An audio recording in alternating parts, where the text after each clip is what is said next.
Et bienvenue sur Pop et compagnie.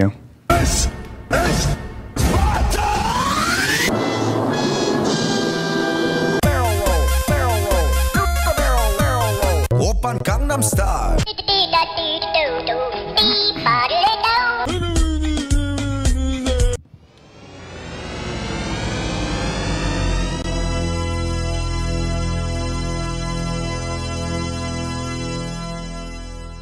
Voilà, bonjour et bienvenue sur Pop et compagnie. Nous sommes le 8 décembre et il est 18h. Nous sommes en direct sur Radio Sans Chaîne. On commence tout de suite, comme d'habitude, avec les news en vrac.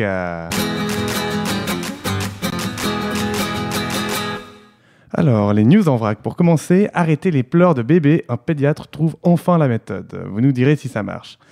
Tout parent, que je ne suis pas, sait ce que c'est avoir un bébé qui pleure sans arrêt et sans raison. C'est un véritable casse-tête, ça use les nerfs et ça rend dingue. Parfois, on a beau tout essayer, rien ne va. Alors on tente de prendre son mal en patience en attendant que ça passe. De toute façon, il n'y a pas de solution miracle, nous dit-on. Du moins, c'est ce qu'on croyait. Un pédiatre de Santa Monica a peut-être enfin trouvé le geste qui rassure bébé et sa vidéo est en train de faire le tour du monde. Attention, il va de soi que la méthode que vous allez voir ne marche que si le nourrisson a reçu au préalable tous les soins dont il a besoin, hygiène, nourriture, sommeil, et puis bon, je rajoute par le fait qu'il n'ait pas de douleur particulière qu'on ne saurait repérer ou autre. En fait, elle existe pour les cas où on a déjà tout essayé sans résultat. Alors, le clip est visionnable sur Internet. Moi, je vais vous contenter de décrire ce que j'ai vu. Donc, on récapitule les étapes de cette méthode. 1. Croiser les bras du bébé. 2. Les bloquer en douceur. 3. Soutenir le bébé par les fesses. 4. Le balancer doucement à un angle de 45 degrés. Voilà. Et si ça ne marche toujours pas, dans ce cas, plutôt que de perdre ses nerfs, mieux vaut coucher le bébé sur le dos dans son lit et demander un coup de main à un tiers. On a le droit de craquer aussi. Mais essayons d'abord cette méthode en douceur. Elle est garantie sans danger. Alors je vais vous dire le lien. J'essaierai de penser à le mettre également sur le site internet. Alors http://, il n'y a pas de www.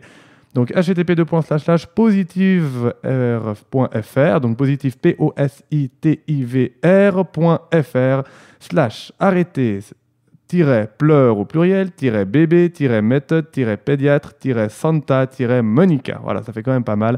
http://positive sans e avec un r.fr/ arrêter pleurs, bébé, méthode, pédiatre, Santa, Monica.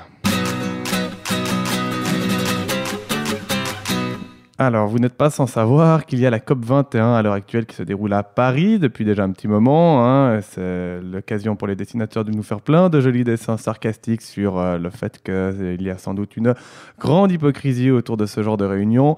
Mais à l'heure actuelle, c'est tout ce qu'on a trouvé pour essayer de faire avancer les choses, je suppose. Et c'est la Belgique qui se distingue car elle arrive avec zéro idée à la COP21 et se tape la honte. Bonne d'âne pour les Belges. Comme dans chaque classe, il y a les bons élèves, les moyens, les moins bons et un cancre. La grande classe de la COP21 a eu la chance d'accueillir ses étudiants du monde entier et devinez qui est le tir au flanc de l'amphi ? La Belgique. Explication. Les événements précédents ne favorisant pas le tourisme au plat pays, sa prestation à la COP21 ne risque pas de faire changer les choses. Effectivement, alors que près de 195 pays étaient présents pour émettre des solutions et actions à mener pour l'avenir de notre planète, la Belgique est arrivée sans aucune proposition sur ses propres engagements. L'État fédéral n'est cependant pas reparti les mains vides, mais avec le prix fossile, le trophée remis chaque année par l'ONG Climate Action Network aux mauvais élèves de l'environnement à l'échelle planétaire. Elle peut cependant se réjouir d'être soutenue par la Nouvelle-Zélande à égalité avec elle. La Belgique déclarée Fossil of the Day. Voilà, c'était une information qu'on peut trouver sur Minute Buzz. Et tout de suite, on s'écoute la première musique qui nous vient d'un dessin animé ou film d'animation dont je parlerai un petit peu à la fin. C'est parti pour 3 minutes de musique.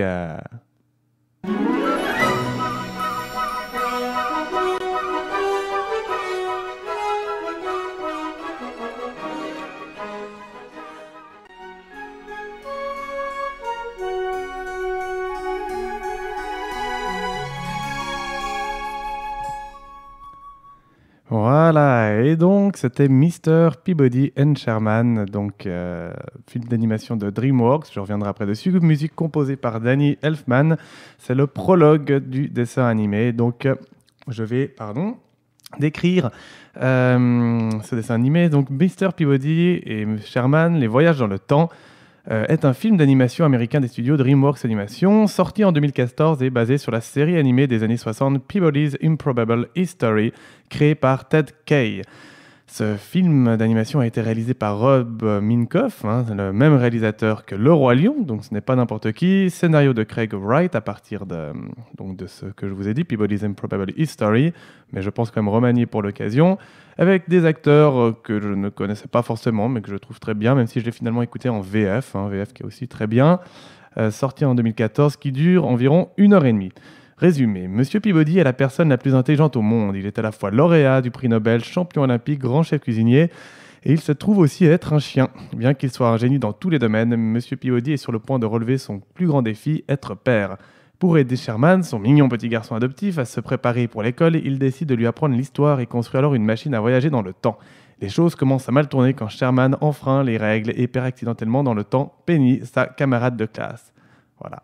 Ça, c'est pour le résumé. En tout cas, le début, évidemment, ils vont vivre différentes aventures à travers les âges. Et en tout cas, moi, j'ai trouvé que c'était une bonne dose de fraîcheur avec de la bonne musique et des personnages que j'ai trouvé assez attachants. Donc, je vous le conseille. Je l'ai vu en DVD. C'est sympathique. Personnellement, j'utilise la compagnie Holystar, si jamais. Donc, voilà, comme ça, c'est en toute légalité. Je ne télécharge pas. Je ne veux pas dire que je suis totalement irréprochable pour tout, mais en l'occurrence, pour ça, je le suis. Et voilà, c'était l'ex-DVD Star que j'avais déjà utilisé. J'ai vu des dizaines de films comme ça, j'en ai découvert plein. Et moi, je trouve que c'est une passion, en tout cas de mon côté. Voilà, c'était pour le dire, tout simplement. Danny Elfman, donc celui qui a composé la bande-son, on s'en fout, il est né aussi. Donc c'est un compositeur américain de musique de film, ancien leader du groupe de rock et de New Wave Oingo Boingo.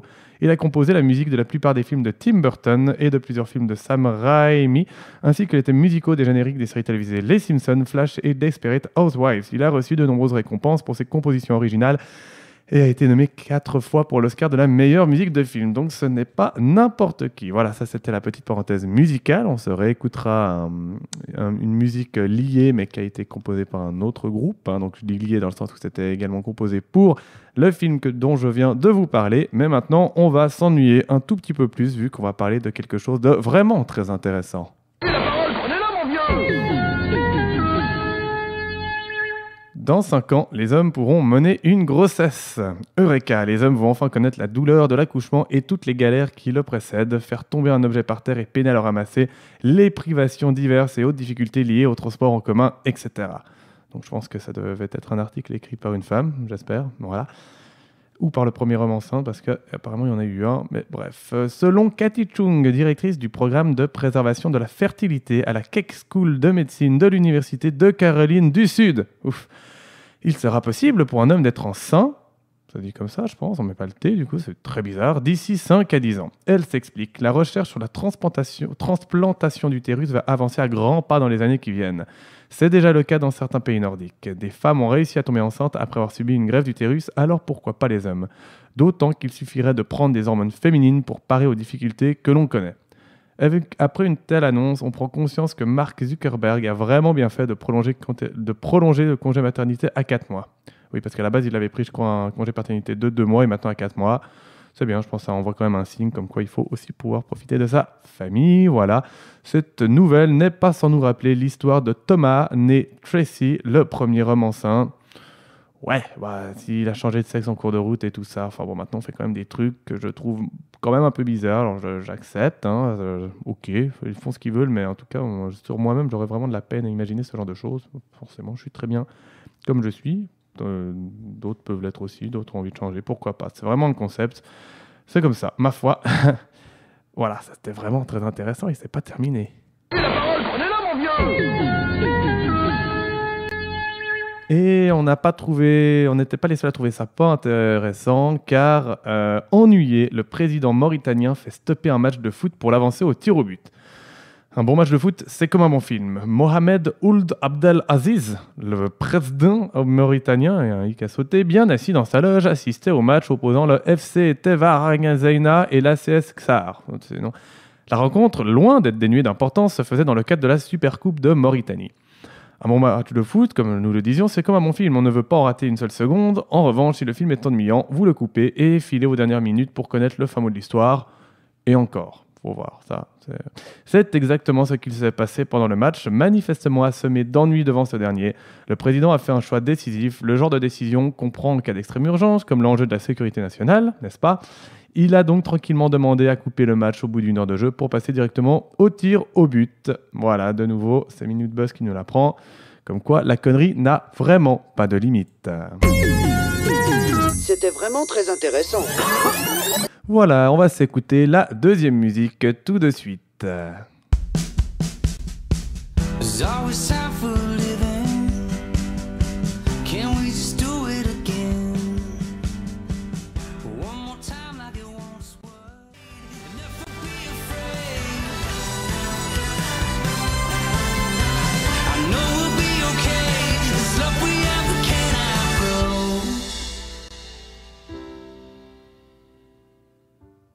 Voilà, c'était de nouveau une musique composée dans le cadre du film d'animation dont je vous ai parlé tout à l'heure, Monsieur Peabody et Sherman. C'était le titre Way Back When du groupe Grease Folk. Voilà. Et on va passer tout de suite à la minute perso. Time goes by so slowly. Time goes by so slowly. Et je vais vous parler du film Spectre, James Bond 007, que vous avez peut-être déjà vu, parce qu'il a quand même eu un certain succès, comme la plupart des James Bond, et il était assez bon. Voilà, je vous dis déjà, je vous spoil déjà la qualité du film, c'est pas vraiment un vrai spoil, il est bon, moi j'ai bien aimé. C'est pas le meilleur des James Bond, moi je suis désolé, Pierce Brosnan, ça restera la référence. Forcément, je suis né dans les années 80, fin 80, donc j'ai surtout connu lui en premier, vu que GoldenEye était sorti, sauf erreur, en 97. Donc voilà, c'est un peu ma génération. Cela dit, évidemment, j'ai quand même regardé aussi la plupart des anciens et tout, et je sais ce que c'est que les vrais James Bond et tout. Je pense que c'est que depuis qu'on a comme acteur Daniel Craig, on n'a plus tout à fait les mêmes James Bond quand même. Il y a des fois, ça va, c'est quand même bon. Casino Royale était vraiment bien. C'était pas un James Bond, ou alors moi j'appelle ça un hors-série, mais c'était une part tout à fait intéressante de James Bond, qui, pour moi, ça reste tout à fait dans le style James Bond, mais qui n'est pas un James Bond. Enfin voilà, je ne sais pas si vous l'avez compris, c'est pas grave. Donc là, il y en avait d'autres qui étaient vraiment pas terribles, du style, je crois, Quantum of Solace. Non, ça c'était le précédent. Oui, non, Quantum of Solace, qui était réalisé, je crois, par Mark Foster, qui pour moi, les 30 dernières minutes, les réalisateurs étaient absents. Les scénaristes étaient absents, enfin, n'ont rien fait. Et le réalisateur a dit, bon, on va mettre tout plein d'explosions, puis on va le faire durer 30 minutes. C'était pourrissimal. Quantum of Solace, c'était un peu mieux, je crois. Non, je viens de dire qu'il était... Ah non, celui-là, j'avais pas aimé. Bref, Spectre, là, on relève un peu le niveau, ça va, j'aime bien. Réalisé par Sam Mendes et sorti donc en 2015. 24e aventure cinématographique de James Bond. Le titre du film fait référence à l'organisation criminelle Spectre, déjà apparue dans de nombreux épisodes de la saga depuis ses débuts. Voilà, donc Daniel Craig incarne l'agent secret James Bond pour la 4e fois après Casino Royale, Quantum of Solace, Skyfall. Voilà, c'était Skyfall où les 30 dernières minutes c'était n'importe quoi. J'ai peut-être un peu dit tout et n'importe quoi juste avant. Tant pis, c'est de l'impro. J'aime bien un peu improviser quand je parle de ce genre de phénomène, film et compagnie. Ma passion toujours aussi. Et pour dire que Daniel Craig endossera ce rôle pour encore au moins un film de la série, références 3 et 4 de Wikipédia, mais je ne sais pas lesquels, j'ai pas tout copié non plus. Je prends souvent mes infos de Wikipédia, très bon site aussi que je soutiens régulièrement. Là, ils ont refait une annonce, une campagne de soutien. Bon, j'ai l'impression qu'ils le font plus qu'une fois par année. Moi, j'aimerais juste faire une fois par année. Il faudrait pouvoir choisir, je pense. Voilà, scénario. Voilà, on va pas tout décrire. Le film dure quand même 148 minutes, donc vous faites le calcul. Ça nous fait 2h28, exactement, bien deviné. Et voilà, je vous le conseille. Très bon film, malgré le fait que ce ne soit pas, je pense, un chef-d'œuvre, mais on passe un bon moment. Et pour clôturer cette émission, j'ai envie de faire... Allez, descends plus bas. J'ai envie de faire... vous savez ce qui s'est passé à Paris et justement les peurs qui en découlent. Alors bon, là c'est facile. Moi, je suis sur Genève et... voilà, on n'a pas été vraiment inquiété par ça, en tout cas de loin. C'est inquiétant, mais voilà, on a peut-être un autre recul, mais je voulais vous faire écouter des chiffres qui sont donnés par un comique québécois, et j'espère que la vidéo va se relancer, parce que oui, ça va se relancer, ça devrait être bon. Je vous laisse écouter, ça dure 5 minutes, et après l'émission se terminera, donc je vous remercie de l'avoir suivi. Je reprendrai la parole brièvement à la fin quand même, mais là vous avez 5 minutes de statistiques, mais ludiques. C'est parti. Cette semaine, j'ai une bonne et une mauvaise nouvelle pour toi. Commençons par la bonne nouvelle. Tu ne mourras pas du terrorisme. En fait, les chances de mourir du terrorisme sont de 1 sur 116 millions, soit près de 0. Pour te donner un ordre de grandeur, tu as 10 fois plus de chances de gagner le gros lot du 649. Et toi comme moi, on sait très bien que ça n'arrivera pas, tout simplement parce que c'est tout le temps en Ontario qu'il gagne. Là, évidemment, je m'adresse aux gens qui habitent au Canada, parce que si en ce moment tu m'écoutes de la Syrie, tes chances de mourir du terrorisme ou de la guerre civile sont de 1 sur 350. Et important de le mentionner, tu n'as aucune chance de gagner le gros lot du 649, parce que, je le répète, c'est tout le temps en Ontario qu'il gagne. À la lueur de ces probabilités, un constat s'impose. Quand on nous dit que le Moyen-Orient est en guerre contre l'Occident, objectivement parlant, le Moyen-Orient est beaucoup plus en train de s'entretuer que de nous attaquer. 95 des victimes du terrorisme dans le monde sont des musulmans et 82 sont situés dans seulement 5 pays, l'Irak, l'Afghanistan, le Pakistan, le Nigeria et la Syrie. Si les islamistes ont réellement déclaré la guerre à l'Occident, visiblement, il leur manque un GPS. Ou bien ils en ont un, mais ils ne veulent pas l'écouter parce que c'est la voix d'une femme qui parle. Profitons de l'occasion pour clarifier une chose. On entend régulièrement des gens dire « tous les musulmans ne sont pas terroristes, mais tous les terroristes sont musulmans ». En réalité, c'est faux. Au moins aussi faux que ça. Et là, je veux être assez clair, je parle de la sacoche. C'est clairement une contrefaçon. En Europe, dans les 5 dernières années, seulement 2 des attaques terroristes avaient comme motivation la religion. L'énorme majorité des attentats ont été commis par des groupes séparatistes, nationalistes ou politiques. Cela dit, il faut être honnête, les attentats islamistes en Europe sont rares. Par contre, ce sont ceux qui font le plus de victimes. Les islamistes sont un peu comme Apple. Ils ont une toute petite part de marché, mais c'est d'eux dont on parle le plus. En fait, les islamistes sont vraiment comme Apple. Peu importe ce qu'ils font, que ce soit une montre ratée ou un attentat raté, vous pouvez être certain que tous les médias du monde vont en parler comme si c'était vraiment important. Maintenant, si on regarde les États-Unis, la situation est aussi intéressante. Depuis 2001, 50 personnes sont mortes dans des attentats liés à la mouvance islamique. En contrepartie, 254 personnes sont mortes d'extrémistes chrétiens de droite.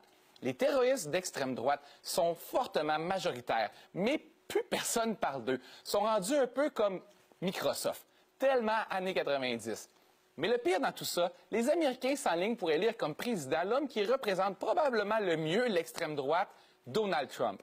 Donald Trump, qui, avec ses déclarations sur les Arabes, les Noirs et les étrangers, nous fait réaliser que s'il avait été au pouvoir en 1939, aujourd'hui, la moustache qui serait totalement déplacée de portée, ce serait quelque chose comme ça. Une sorte de moustache blanche. Le problème avec toute la surenchère médiatique autour du terrorisme, de l'islam ou tout simplement des musulmans, c'est qu'elle laisse croire à un problème beaucoup plus présent qu'il ne l'est en réalité. Prenez seulement le nombre de musulmans au Canada. Les Canadiens en sont venus à croire que la proportion dans la société est 10 fois plus élevée qu'elle ne l'est en réalité.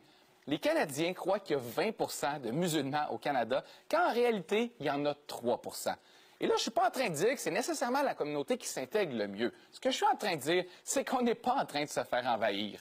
Quand tu pognes une pinte de lait à 3 tu ne te dis pas « Oh mon Dieu, 1-2 litres de gras ». Non, tu te dis « C'est du lait, ça reste très blanc ». Si je vous dis tout ça, c'est que l'enflure médiatique est en train de tous nous convaincre qu'on va mourir du terroriste, quand statistiquement parlant, c'est très peu probable. Et d'ailleurs, j'avais parlé d'une mauvaise nouvelle au début, alors la voici. Tu vas mourir. Et je sais même de quoi tu vas mourir. Statistiquement parlant, d'une maladie du cœur ou du cancer. Tu as en fait 250 000 fois plus de chances de mourir du cancer que du terroriste. Alors, considérant que le Canada a dépensé plus de 18 milliards dans la guerre en Afghanistan et les États-Unis plus de 4 000 milliards en Irak, en Afghanistan et en mesures antiterroristes, ce qui représente 100 fois plus que ce qui a été investi dans la recherche contre le cancer dans les 10 dernières années, cancer qui tue chaque année 660 000 personnes en Amérique. Alors, si on vous demande est-ce que les terroristes ont gagné, la réponse est oui. Ah, et juste avant de terminer, une dernière chose. Aux États-Unis, l'année où 3 personnes sont mortes pendant les attentats terroristes au marathon de Boston, 5 personnes sont mortes tuées accidentellement par des enfants de moins de 5 ans qui jouaient avec une arme à feu.